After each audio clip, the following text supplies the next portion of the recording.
শুনতাম, বুঝতাম, মেনে চলতাম, যদি একটু আকল খাটতাম, যদি একটু চিন্তা ভাবনা করতাম, যদি একটু বিবেচনা করতাম, তাহলে মা কুন্না ফি আসহাবিস সাইল, তাহলে আজকে আমাদেরকে সাইল নামক কঠিন শাস্তির জায়গায় জাহান্নামে আসা লাগতো না। বলেন আল্লাহু আকবার। বাস্তবতা একটু মিলান।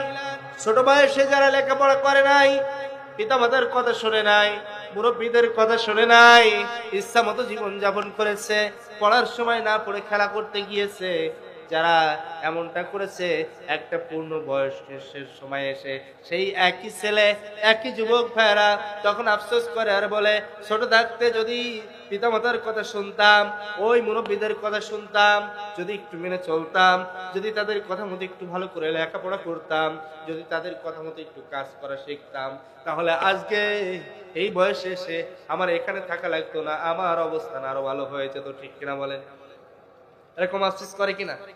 হ্যাঁ, এরকম বলে না যে হ্যাঁ, ওই সময় যদি আমার বাপের কথাটা শুনতাম, কি আমার মার কথাটা শুনতাম, কি আমার অমুক স্যারের কথাটা শুনতাম, ওই খতিব সাহেবের কথাটা যদি, ওই পরামর্শটা যদি নিতাম, তাহলে আজকে আমার অবস্থা এরকম হতো না, আজকে আমার অবস্থা অনেক ভালো হয়ে যেত। এরকম আফসোস করে কিনা?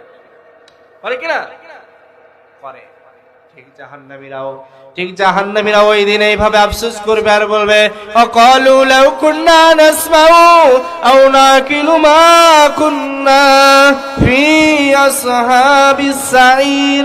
তখন তারা বলবে, হায় আফসোস, আমরা যদি সেদিন দুনিয়ায় থেকে আলেম ওলামাদের কথাগুলো শুনতাম, বুঝতাম এবং মেনে চলতাম, তাহলে আজকে আমাদেরকে সাইর নামক দোজখে আসা লাগতো না। আল্লাহু আকবার।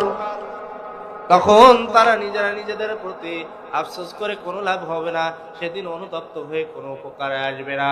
প্রিয় ভাইয়েরা আমার, বন্ধুরা আমার, দুনিয়ায় থেকে যদি আমরা সত্যিকার অর্থে অনুতপ্ত হতে পারি, দুনিয়ায় থেকে যদি আমরা নিজেদের ভুলটাকে বুঝতে পারি, যত বড় কোনো করি না কেন, আমরা যদি ফিরে আসি, আল্লাহর কাছে ক্ষমা চাই, আমার আল্লাহ রাব্বুল আলামিন বলছেন, আমি আল্লাহ ক্ষমা করে দেই, আমি আল্লাহ রাব্বুল আলামিন খুশি হয়ে যায়।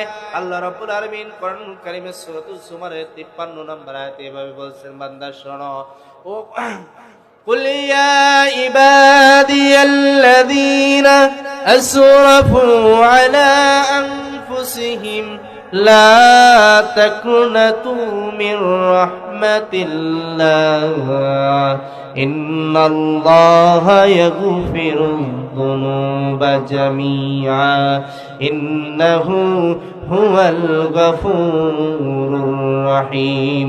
চিৎকার করে জোরে বলেন সুবহানাল্লাহ। আল্লাহ রাব্বুল আলামিন বলছে, ও আমার বান্দারা, কুল ইয়া